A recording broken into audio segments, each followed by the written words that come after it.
Tonight I have with me Dr. Ghiloni, and he is a lecturer and writer in the area of interfaith. Welcome, Aaron.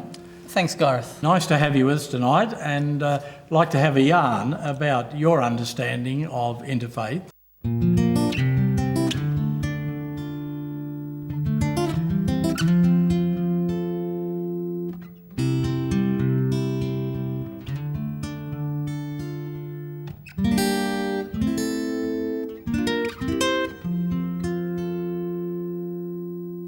What would you suggest are some of the better means by which people like us here in the North Brisbane Interfaith Group can go about getting the message of interfaith relationships across to our own communities and to the wider community in general? What are some of the better methods to use?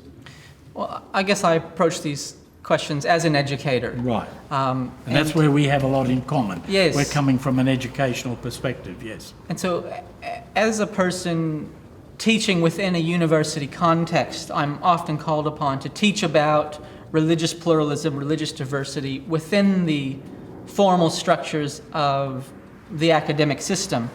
And in the academic system, there's some complex discussions and some useful readings that are important for us to contemplate. However, I think that quality learning often happens beyond the bounds of what we might call formal education.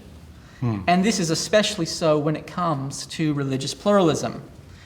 We can't engage with religious diversity solely or primarily from an epistemological perspective. That's meaning the theory of knowledge.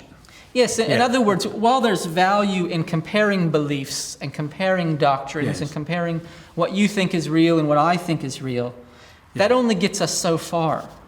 The religions are kaleidoscopic phenomena. They intertwine texts and belief with rituals, experiences, symbols, metaphors, and community practices. Therefore, just engaging in a simple compare-contrast exercise, here's what the Bible says, here's what the Quran says, only gets us so far. Yeah.